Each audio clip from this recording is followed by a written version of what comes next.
All right, we are live. Josh, welcome to the show, man. Great to have you back. Ran it last week by myself. It was quite an experience to just kind of spit all of that out of my brain all at once. So I'm glad to have someone back as a soundboard for my idiocy. But it was great. It was a great episode, and now we are a few days away from the last 54 minutes and 11 seconds of the season. How are you feeling going into that, Josh? Well, first, you did a great job recapping what thank you. might be the best episode of the series. That is a very high bar, one way out for anything that we've seen in Star Wars content. Maybe ranks right up there with the surprise reveal in season 2 of The Mandalorian with Luke Skywalker appearing. Like that was a phenomenal 3-episode arc, and here we are at a 2-episode arc with the daughter of Ferrix, and we get an off-screen death with Marva passing away. I want to get your thoughts about just in content in general. How do you feel about characters dying off screen? So in general, I don't love it. In this case, and this was going to be the first topic anyways, which is Marva's death, setting up the finale. In this case, she was very much dying, right? Mm-hmm. Like like it was obvious that was going to happen. I don't think it happening off screen was that terrible. I think it sets up a much better interaction with B2 Emo. I think by having it off screen so that it's the other people trying to console, which is crazy, console a robot, basically a droid. But I actually I saw someone comment on this and I was like, oh man, that is a great shot. If you look at when they're showing the outside, you could see B2 Emo's reflection in the window. He is the most, I mean, appropriately named. He is the most emo droid we've seen thus far. But yeah, I like, there's sometimes when the death off screen has to happen. I mean, especially like when an actor has passed away in real life. This one is different because they could have definitely shown it, but it's not a very climactic death, right? It's like it's someone dying of old age. I think it's fine in this situation. How'd you feel about it? Yeah, there are some actors that have in their contracts a death clause, that they will not appear to be dying in anything that they're shown or that they film.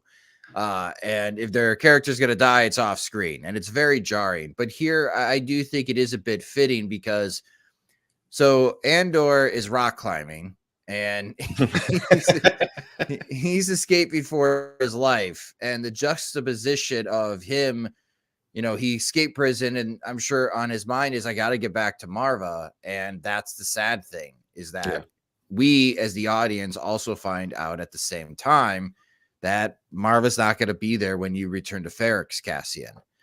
And I do appreciate that you bring up B2 Emu and just the emotions of this droid. I always appreciate Star Wars giving droids, these lifeless machines powered by superior AI that we have present day, that they do have this range of emotion. It's like almost like a pet that survives its owner and being very sad and not wanting to leave by their previous owner's side.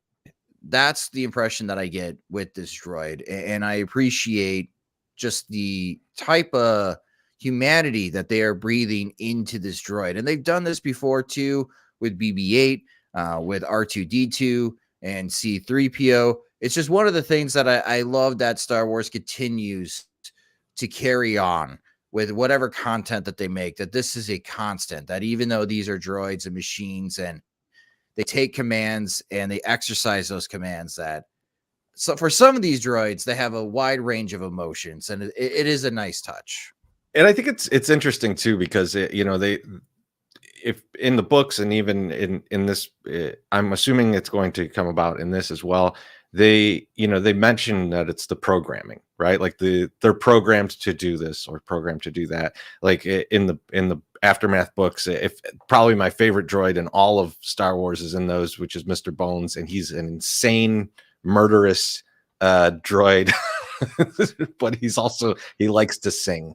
But I think that there's something to that here, is that we're seeing the emotional connection of this droid to the people around Cassian, and I'm going to guess Cassian had something to do with the programming of B2EMO, and you're going to see that with K2SO later, right? And so this is just a glimpse into the relationship that he's going to have with someone who's inanimate, right? Like, so and kind of the only people that he's, or are the only things that he's really been able to depend on throughout his life. So it's interesting from that aspect as well. And I agree, Marva off screen is fine for here. But one thing that came up is they're talking about the funeral, and they really make a point to talk about the way that Ferrix does this.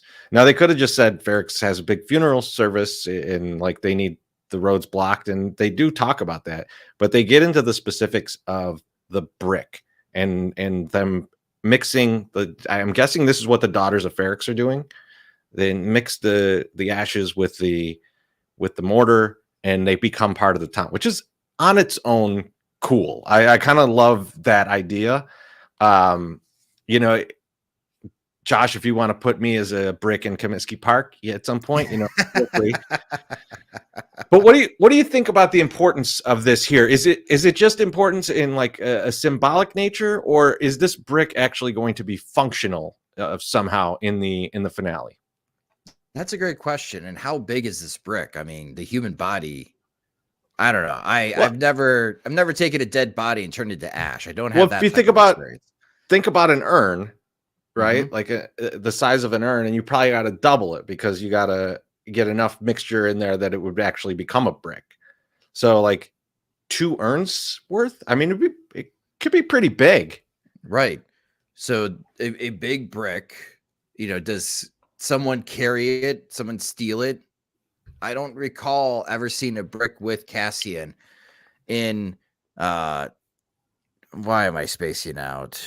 Rogue One. Thank you. I don't recall a brick in Rogue One. So I don't know what significance the brick would have. I do think it is a nice touch, a nice backstory of Star Wars to, a different culture to breathe or to display what the culture's like at Ferrix and how it differs from other places in the galaxy. So I do appreciate that touch. I don't know on how important the brick is going to be. Obviously, the funeral is going to be the big brouhaha that we're going to see in the season finale. Yeah, I agree. This is going to, like, the funeral is going to be where it all converges. That is in my mind, it has to be just the way that they've talked about this, where everybody's kind of showing up there. I thought if I wrote this because I'm an idiot, I would definitely throw the brick at somebody. Like I would think like Dedra would get hit in the face with the brick or something, right? But then I was actually thinking about like, what if we're going to do something crazy? What could that be? And I thought, what if they put a bunch of explosives in this brick, and then they used the brick to either open up the tunnel that she was talking about, or that she went to try and get open when she fell, or if they blew up the hotel, like where all the Empire people are.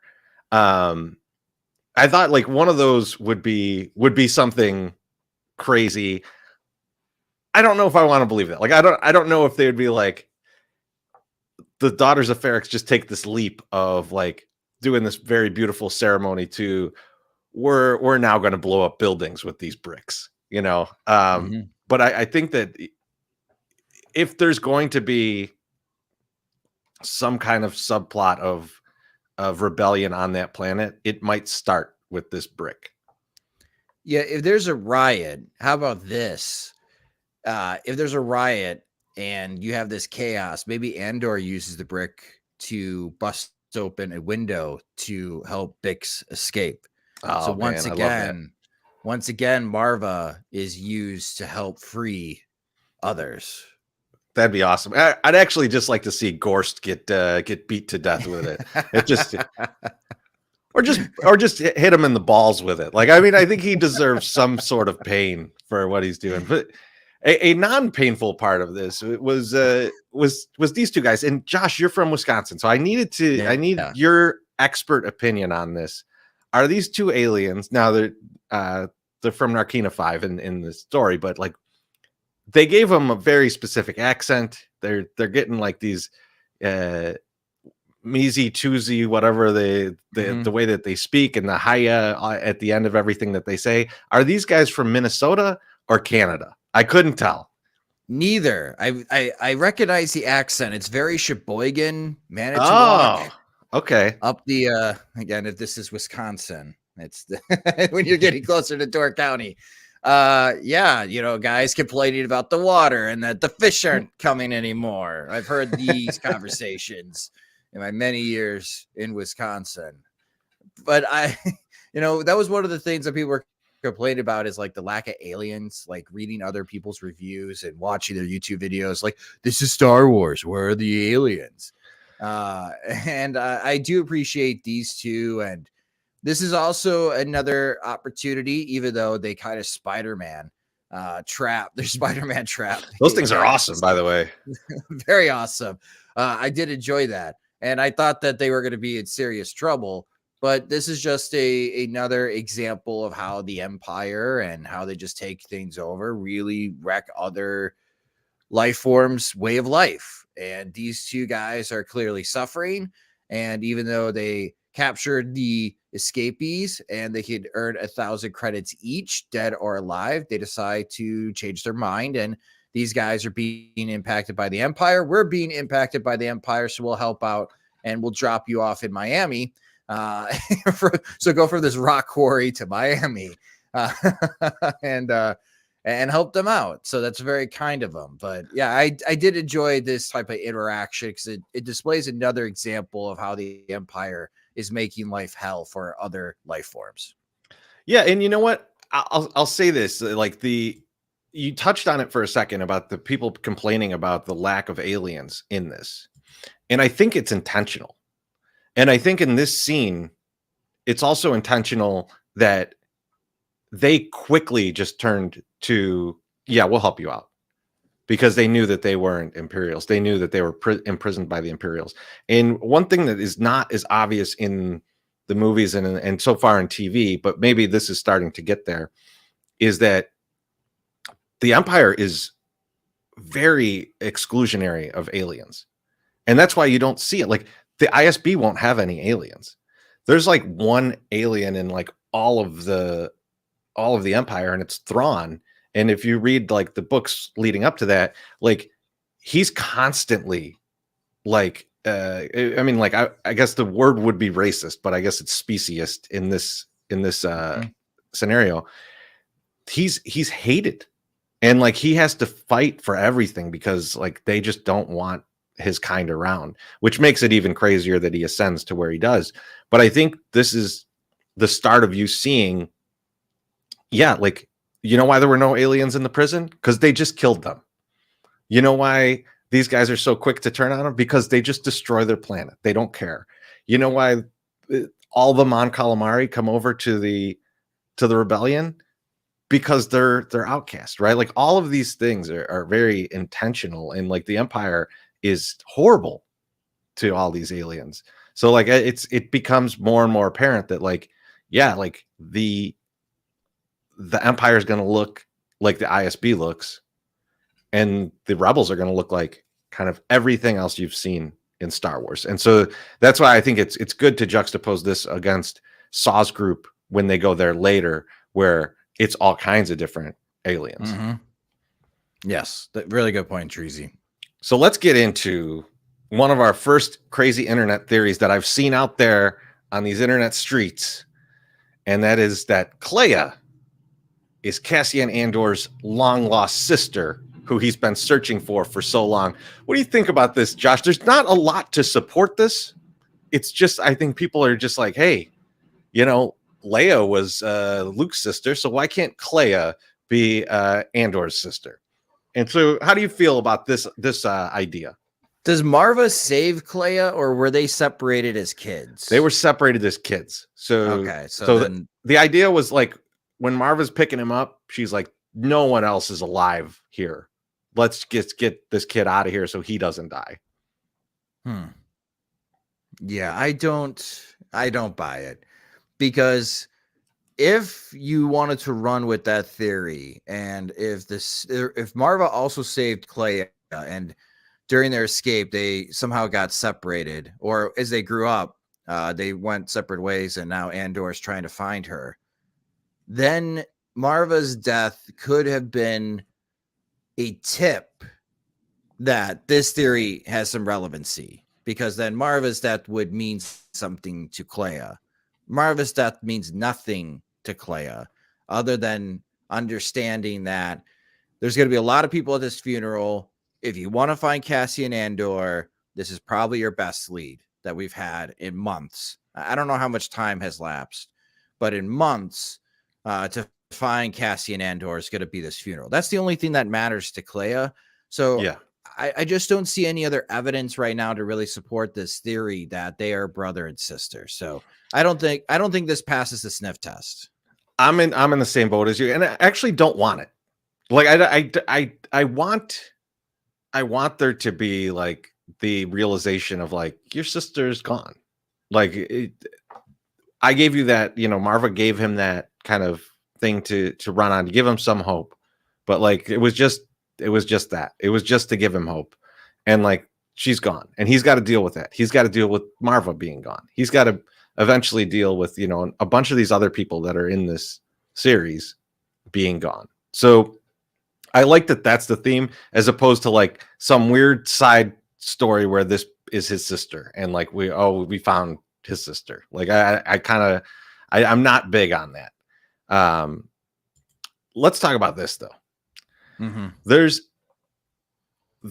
We've got Vel comes here, sees Mon Mothma's daughter participating in like these I don't even know it's like a prayer circle or something. It's some weird shit if you read the subtitles, because I wasn't really paying attention to what they were saying until I thought they were just like chatting or whatever, and then Val mentioned like, oh, she's into that, and like you start looking at it, it's like, oh my goodness, what is this kind of crazy stuff? So I was surprised that the daughter was into this, but then it gives you the idea, would she be open to the proposal from Davo to say like, yeah, I do want to marry your 14-year-old. I'm 13. It's time to get married.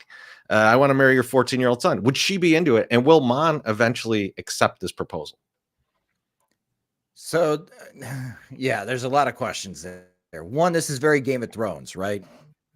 Where you have these arrangements as far as with marriage. And if Mon Mothma decides this is her only option to save herself, then yes, I will say that she does proceed with it, because Lydia found the elder. She's the organizer of this group. This is the old way. You want to follow the old way.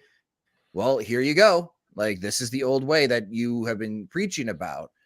And I can see if Mon Mothma wants to go in that direction, but I'm still wondering, Treasy, if she does. Like, clearly she's intoxicated. She's doing some hashtag 108ing, but it's not happy hashtag 108ing. No, it's not. She is contemplating. She is scared. She's a bit angry that she's been put into this position, or she's put herself into this position and she has been exposed, and there's really no other way out. So I could see this marriage proposal moving forward. I don't know if it will actually happen, because we don't really see Mon Mothma or reference any family in any future content, which makes me wonder if there is going to be a time where Mon Mothma sacrifices her family by leaving them, disappearing. And maybe that is the route. And I don't know if this marriage will happen and this proposal allows her to save herself with the family accounts. but it is an interesting situation, and it does remind me of Game of Thrones, where these marriage proposals have great impact on certain characters, and this proposal has great impact on Mon Mothma. Yeah, for sure. I did see a question in the comments of will B2 Emo become K2SO? I don't think necessarily he will, but I think the programming will be very similar, and it'll definitely have a Cassian spin to it because they are both extremely loyal, but in different ways. I think K2SO is a lot stronger personality. I mean, I would want nothing less from Alan Tudyk. So, yeah, I think there's going to be similar programming there. I think that is the theme that's going to happen there. Back to the proposal. Here's what I'm thinking might happen, Josh.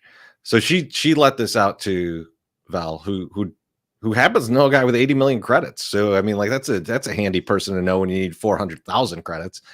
So I'm wondering if she is able to secure the money to clear this up, but then, you know, like Mon's like, okay, now my daughter doesn't have to marry this guy, and she's like, that's great.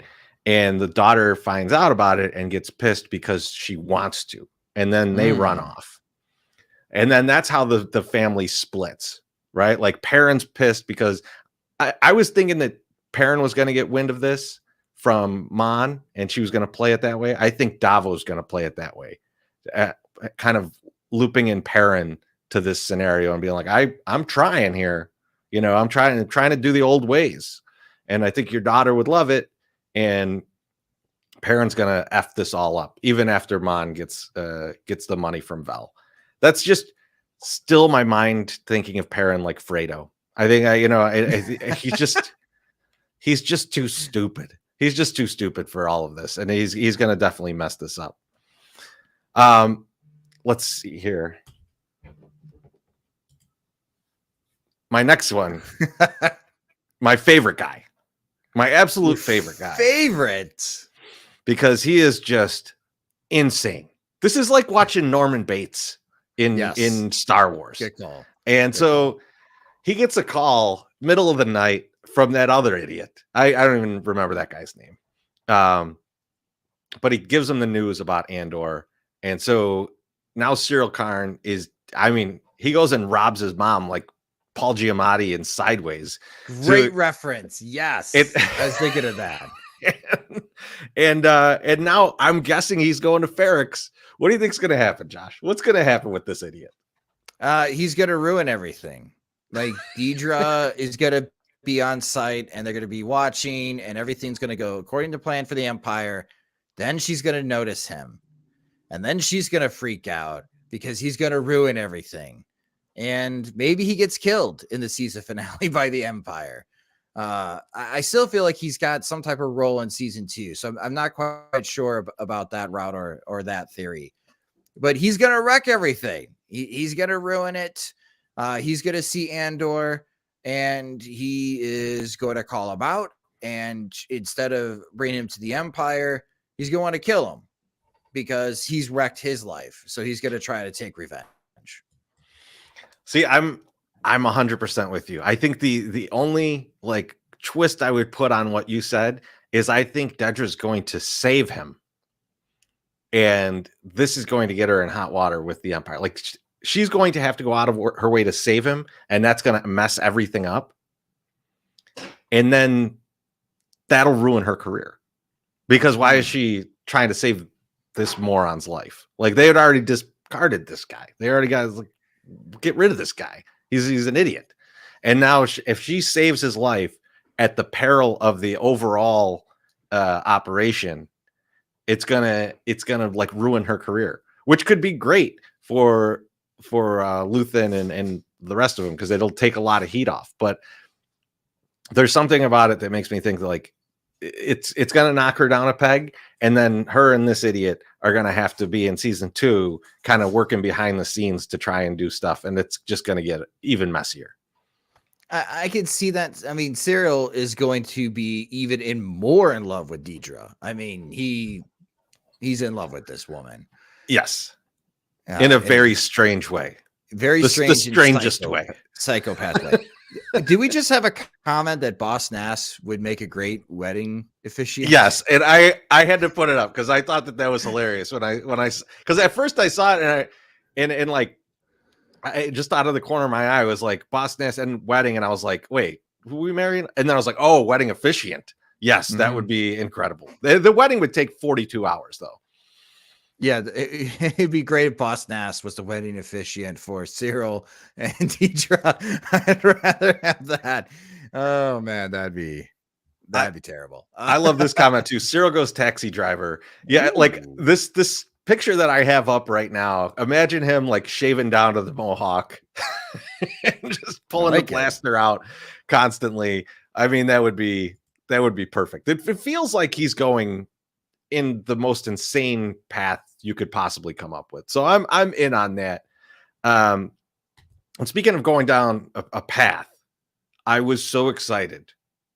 I mean, I love that Cassian just blatantly robs a hotel, but I was so glad to see it's his stuff. To take it's his your stuff, right? It's his stuff. But he did break. It's a B&E.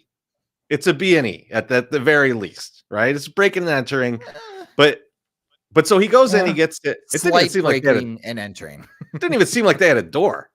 They definitely don't have a cleaning crew because that shit's still there months later.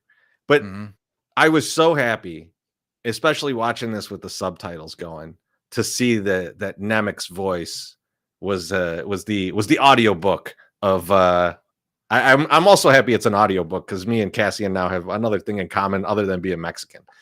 We'd like the audiobook instead of the reading. So I like that I saw this in like it was great to see that he got all this back, especially the book. My question to you, Josh, is does the book stay with Cassian or does Melshi have it now? No, I think the book stays with Cassian and it helps guide him to joining Luthen's efforts and joining the rebellion. I think the book still stays with him. And you're right about the cleaning crew. I mean, if they dusted at all, they would have discovered this box and he would be really screwed. But now he's got money. He's got credits. He's got 2 pistols, or he did have 2 pistols. He's got one now. Yeah. Yeah. Just a slight breaking and entering. That's all it is. I mean, how big of a crime is that? I mean, probably 15 years in the Empire, like 150 years, I guess. It's death sentence, like everything else. I did really enjoy the one shot leading up to this when they get back to Miami Beach or Niamos or whatever it's called, and they're walking up and there's like that kind of like little step area, like little leveled area that he was originally on, where there was all kinds of people in the first episode, and now it's just like 2 birds fighting over a little thing, and it's like, where are all these people? And they're in prison. They're either in prison or they're just afraid to come out because like the Empire just scoops up whoever's on the street. It's off season. It could be off season. It looked nice there, man. Still looked nice. Those people were. I did like the same type of alien that was sleeping across from Jyn at the beginning of Rogue One is the type of alien that's sleeping while Cassian steals this stuff. Nice little touch. You know, they said no fan service, but there are a lot of nice little pieces that they're giving us. And speaking of some slight fan service, we did get quite the interaction between Luthen and Saw, but obviously there's a lot more going on here. And this scene in particular, well, first of all, I love Stellan Skarsgård just going, Tubes is my man. Like I should have just cut that audio so I just have it forever. I might still do that. But I really like this scene, and like it seems like a transfer of leadership here. Like Saw, you got to step up and you got to make decisions like this. Like this is your decision. Are we going to go save Krieger? Or are we going to keep things in order?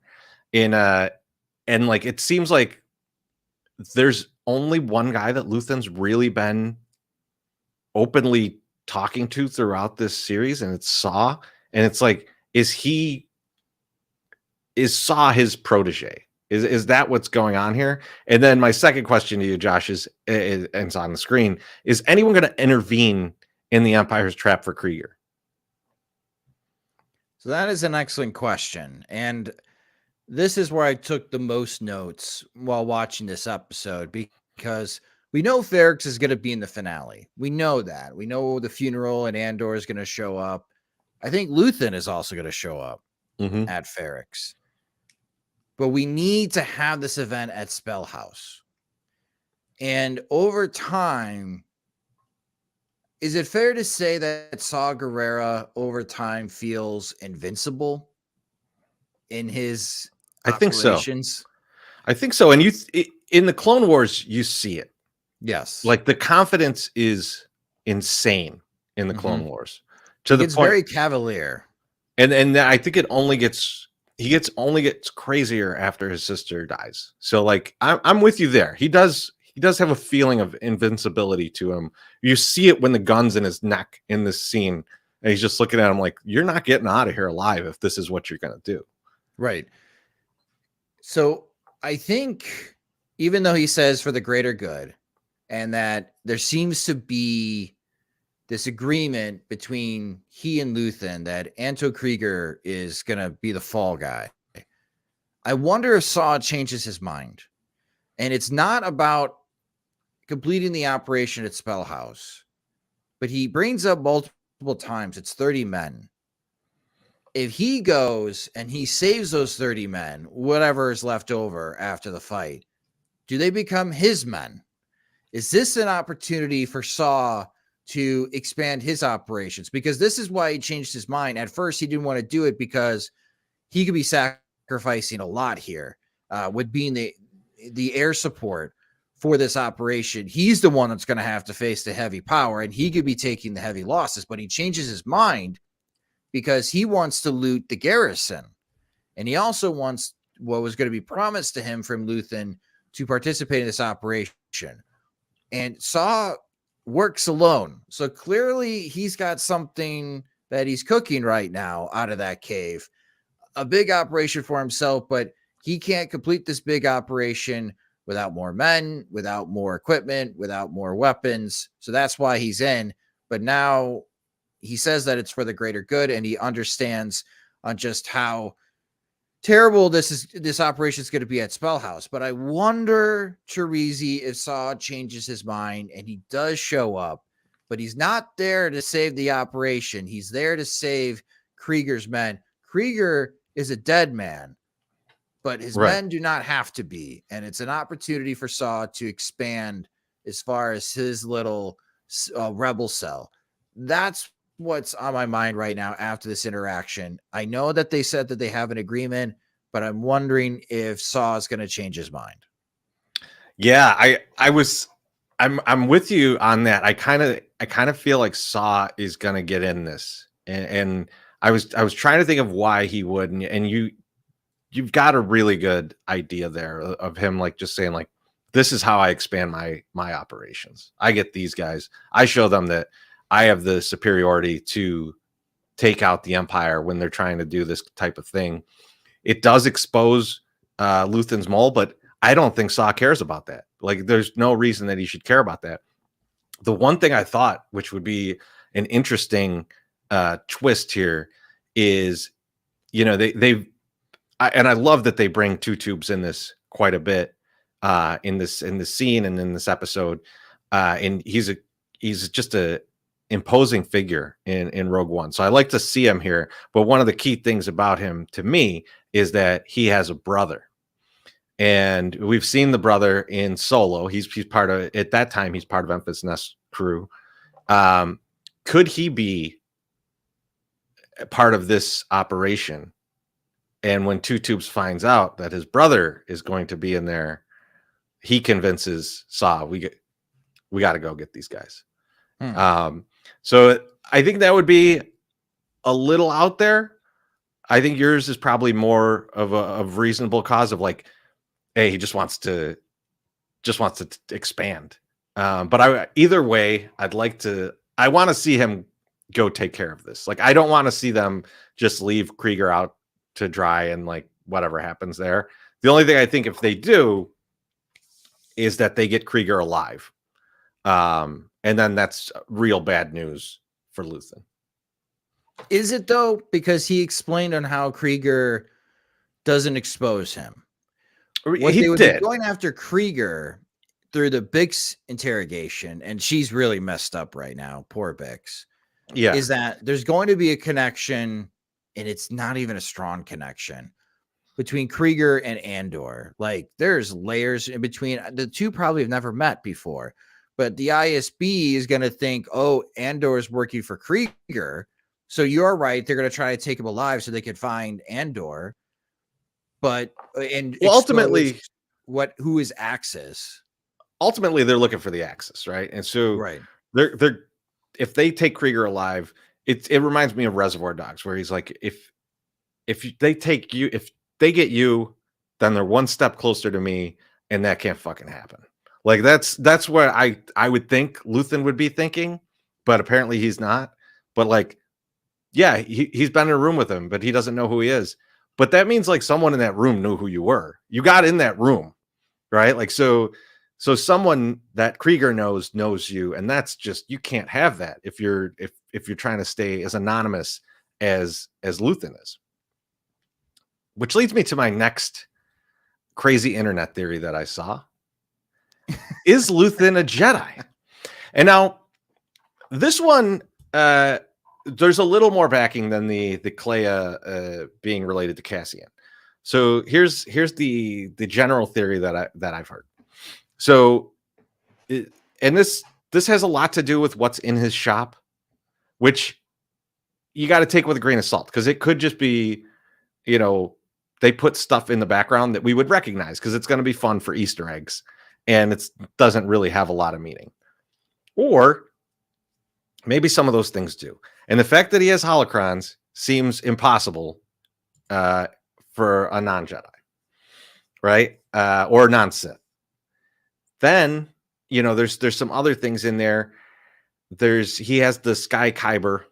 So why would he have such a impossible to get Kyber crystal? All these types of things. But then there's there's the Temple Guard mask. And that's the thing that a lot of people have keyed on. Because if you're going to be a Jedi that's run off after Order 66, and you've only run off to 4 feet away at Coruscant, there's got to be some anonymity to you. If he's a Temple Guard, the Temple Guards didn't even know who each other were, right? They always stayed masked, kind of like the Mandalorians. And so the idea there is that he was one of the Temple Guards. He has the Sky Kyber separate from his lightsaber because he had to take on a new lightsaber to become a Temple Guard. And he's, and no one knows who he is because of that. So that's kind of the idea. And then you see like the piloting skills that he has, some of the different abilities that he has. It's a lot of talk about the vows. And then lastly, when he's talking about, I'm taking the tools of my enemy and using them, and like kind of losing himself. Could be that he's not talking about the Empire as much as he's talking about the Sith, and that he's become like a someone grasping for power, and kind of becoming, a guy who's just looking out for himself, letting others die at their own peril. So that's the general idea. What do you think of that, Josh? Do you even want that? No, I'm appreciating there are no Jedi so far in this series. And like, I get where people are coming from. Like, Luthen is probably a Jedi sympathizer. I don't know what his backstory is. And maybe this is a hot take. Maybe I don't want to know what his backstory is. Maybe I will be satisfied after 2 seasons not knowing what Luthen's backstory is. I think eventually we will, and maybe my mind will change after a certain episode and be like, no, we need to know the backstory here. We need confirmation exactly how or where did Luthen come from. But right now I am enjoying this. It's very British, where coded messages back and forth, and oh, there's this one piece that I'm really interested in, and using coded messages and phrases and to not be picked up by or to be suspicious with Empire radio. But we find out it doesn't matter. The Empire is constantly being suspicious and constantly being paranoid, which is playing right into Luthen's hands. So I don't know if I buy that he is a Jedi. He was definitely a Jedi sympathizer, and I have no idea where he got these kyber crystals to have lightsaber blades coming out of your ship. Like, why haven't we seen this in other Star Wars as far as ships? Like, this is a great feature, and it's very handy. So what's interesting is like I heard someone talking about this, what he had there, and like at first when I watched it, I thought it was like missiles shooting out the back. But someone broke it down, and they're like, okay, so when you watch it, he's watching the tractor beam get to its maximum strength, and that's why he's trying to pull away from it, so that they like pull harder and harder with the tractor beam, and then he just lets go of a bunch of like metal, but it's pulling so hard that it shreds the tractor beam, which is just to me, it's too smart for a Jedi. So like that's where like I kind of feel like I don't think this guy's a Jedi. I think he's just like a crafty criminal type. And so yeah, I think he's more in, this is from like the comics and stuff, more Dr. Aphra, more Indiana Jones than he is an actual force sensitive person. And I think they put the Indiana Jones stuff in there to give you that sense, but also to say the stuff in here, just take it at face value. Like it's just here for decoration. It's not meant to be important to the story, other than to say like somehow this guy got all this stuff. And I agree with you. I don't want to know. I don't want to know how he got it. I don't want to know his backstory. I think he's just a great mystery to have for this show. Yeah, I agree. So for the last thing I want to talk about, and this is a very open-ended question, Josh, but what do you want to see happen in the season finale? Well, so in this particular scene, before I get to the season finale, I find it to be very fitting that this is when he discovers that his mother and Marva passes away. And for those that haven't seen Rogue One, this is foreshadowing for his demise, where he passes away because of the Death Star in a beach looking out to the ocean and a sunset. So I find that to be very fitting here as far as to end this episode with Marva's passing away. What do I want to see in the season finale? 2 parts here. One, the brouhaha at Ferrix. ISB is going to be there. You're going to have the Ferrix citizens being there. I think Andor is going to show up. I think Luthen is going to show up. Val's going to be there. So you're going to have multiple parties wanting Andor. And Val may still have the impression of wanting to kill Andor because that was her order, and Luthen telling her to stand down on that order. So we'll see if Val actually listens to Luthen, because now Val is conflicted because Luthen put her cousin into a terrible position, Mon Mothma. Right. So you got a lot of conflict here. That's why I'm calling it a brouhaha, because it's not going to be very clear what's going on. One added part to that, Cinta's still there. So just another conflict for Val. Yes. And when Andor does show up, I think someone's going to tell Andor that Bix has been held captured. So Cassian is going to try to free Bix. So that's what I want to see. Lots of chaos is going to be happening at Ferrix, and I'm sure it's going to be a lot of fun on how it all unfolds, especially again with the previous episode. We knew there was going to be a prison break, but the way that it unfolded and it was just absolutely terrific. So I have a lot of confidence right now with the showrunners that in the season finale at the funeral of Ferrix, it's going to be great television. The second part, that's not how I want the episode to end. I want the episode to end at Spellhouse, and I want to see Antor Krieger, the actual actor. We've only seen images of this guy. Mm-hmm. We want to see the ISB split up in their operations and preventing the attack on Spellhouse, because this is happening at the same time. The funeral and Krieger's Operation Spellhouse are happening at the same time. And when Krieger's operation is breaking apart, I really do like the idea, like I mentioned before, that Saw Gerrera shows up with the X-Wings and spoils it. And then all of a sudden, just everything's falling on top of Deidre, in which the chaos at Ferrex with the funeral, and with now even a larger rebel cell being exposed, now more public, that they have a Air Force, they have X-Wings to do these types of operations.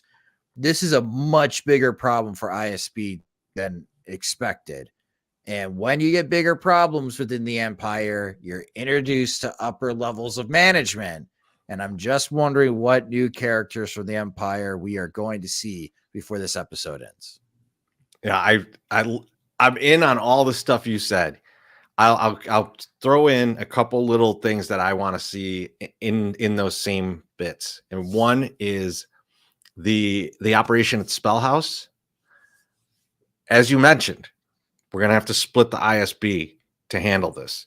Dedra's definitely gonna go to Ferrex because that's her closest link to the Axis is Bix and Andor.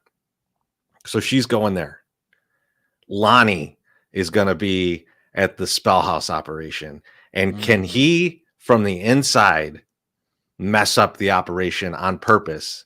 Great and point. With Saw coming in, like, it could be awesome. I think Lonnie dies in that scenario, though. So sorry to Lonnie. I want to see in season 2, but man, you might get you might get a blaster to the temple. He's man. got I'm sorry a kid. about that. I know, that's why I feel bad about it. But hey, it's just the kid be an orphan. Orphans do really well. Hey, Cassian's doing just fine. He's only spent most of his life in prison. I want to see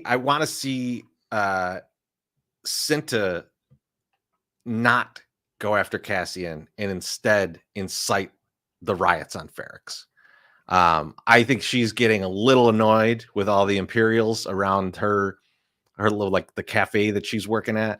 I think she's as much as they're like, yeah, she's a good soldier, all these things, like, she hates all those people. So she is going to go nuts. I want to see her start the riot. And then the last thing, and this is going to be the most important for season 2, Mon Mothma's got to find out about all the Aldhani money. And I think it's going to be Vel who tells her. But man, she is not going to be happy about that. And this is going to be where the power flips on Luthen. And when she knows that he has all this money and that he's been holding out on her, that's not going to be good for Luthen. And I think that that's going to be the moment when this is no longer Luthen's operation. This is Mon Mothma's operation. And that's a perfect time for Saw to enhance his operation, which will eventually separate from all of this. And so I think that we might see that in this last episode when she finds out about the money. She's got to find out about the money. Like, there's too much about the money in both scenarios for her to not find out about it and be really pissed. Doesn't she know, though? Like, she knows. She had an inkling.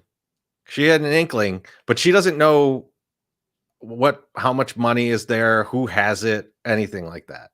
So like, I think that that's going to be like the kind of turning point, because he acted like, yeah, I had a hand in it.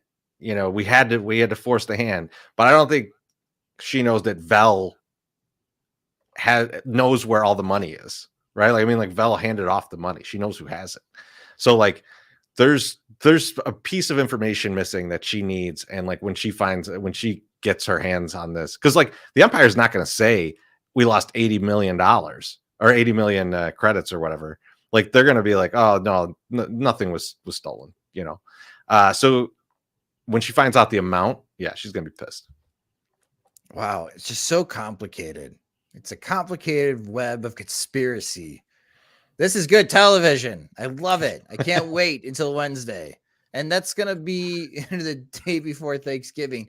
And they're going to be broadcasting on, I think, is it ABC, the first two episodes of Andor. Oh, really? Yeah, they are. I guess ratings aren't great for Andor.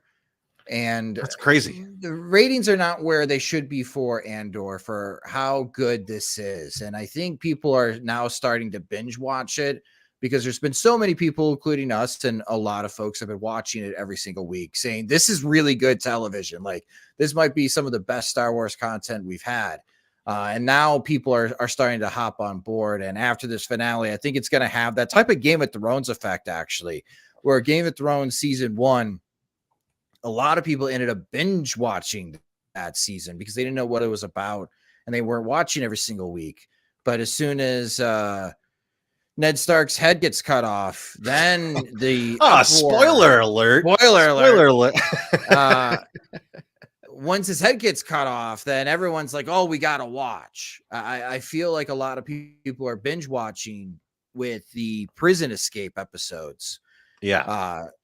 And now they're trying to catch up, and this is right before Thanksgiving and through Black Friday weekend. I think a lot of people are going to be binge watching Andor now that it's been completed. And I may rewatch it again in a binge way because this was one of our first conversations where we start reviewing the show is, will the viewing experience be different if you binge everything at once or what we are doing watching every single week? And I want to see what that difference is. It's absolutely going to be different because I mean, like they put this out the same way that they did Clone Wars, where it was like all these, like story arcs. And I had never watched Clone Wars until I think the first time I watched it all the way through was in 2020 because I didn't have anything else to do.